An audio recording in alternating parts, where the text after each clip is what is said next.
The hero of Times Now's journey is a leader who has consistently backed bold journalism and decisive storytelling. And to lay out the vision for this year's summit, we are honored to have with us the Managing Director of the Times Group, Mr. Vineet Jain. Please join me in welcoming him to the stage to officially welcome our distinguished gathering and deliver the theme address. A big round of applause, ladies and gentlemen.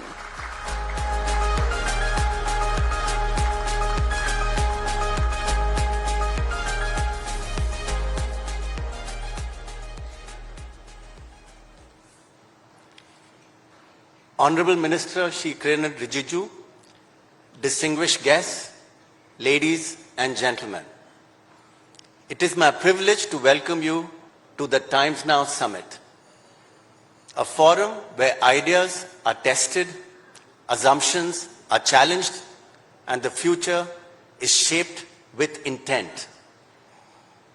This year, the summit carries a larger meaning. Yes, we mark 20 years of Times Now. But this gathering is not about a legacy built. It is about a century in the making. It is about shaping India at 100. Milestones matter, but nations are not transformed by anniversaries. They are transformed by ambition, by clarity, by the courage to think beyond the immediate. India stands today at one of those defining moments in history. A moment when economic momentum, demographic energy, digital capabilities, and geopolitical relevance have converged. A nation once seen as full of promise is now increasingly seen as central to the future of the world. And yet, the real question before us is not what India has already become. The real question is, what must India still build to become the nation it is capable of being by 2047? The road to India at 100 cannot be shaped by growth alone. It must be shaped by resilience, by strategic depth, by institutional confidence, and above all, by self-belief translated into national capacity. That is why the vision of Atmanirbhar Bharat is not a slogan for the present moment. It is a doctrine for the future. Self-reliance does not mean isolation.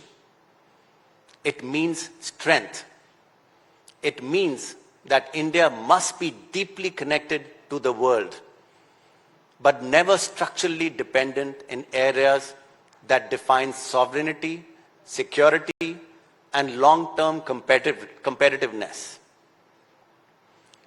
In the years ahead, self-reliance must go far beyond manufacturing and extend to the commanding heights of the 21st century. India must build self-reliance in artificial intelligence because AI will shape productivity, security, knowledge, and power. India must build sovereignty in data because the nations that own, govern, and ethically deploy data will shape the architecture of the future. India must build self-reliance in education because no nation can aspire to leadership if it continues to import capabilities while underinvesting in its own human capital. India must build self-reliance in defense because strategic autonomy is only credible when backed by indigenous strength. India must build self-reliance in energy because no nation can claim sovereignty if the fuel of its economy remains hostage to foreign supply chains and the volatility of energy markets. India must build self-reliance in critical minerals because the green transition, technology revolution, and high-tech defense capabilities will be won or lost on access to the materials that power them. India must build self-reliance in critical technologies because the nations that design, manufacture, and control the foundational systems of the modern world will set the terms on which all others must operate. And India must build self-reliance in the realm of digital platforms and social media, because the global conversation of the future cannot be mediated entirely through systems designed and controlled elsewhere. These are not separate ambitions. They are part of one larger national imperative to ensure that India is not merely a large market in the global order, but a rule shaper, an innovation leader, a producer of ideas, technologies, and institutions. For decades, India was described as a country of immense potential. But potential by itself does not change history. Reform does. Execution does. Bold institution building does. And sustained national focus does. That is why this decade matters so profoundly. Because India has a window of opportunity that will not remain open forever.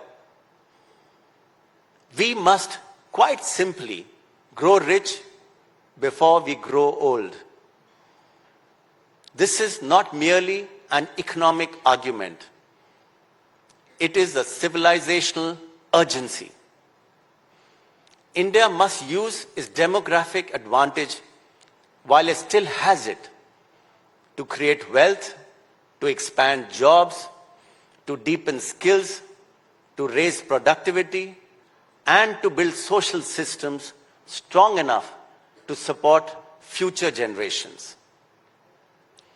The ambition of becoming a developed nation by 2047 will require hard choices, second-generation reforms, more competitive institutions, a stronger innovation culture, faster urban transformation, greater investment in research, and a public discourse that rewards long-term thinking, not just short-term reaction.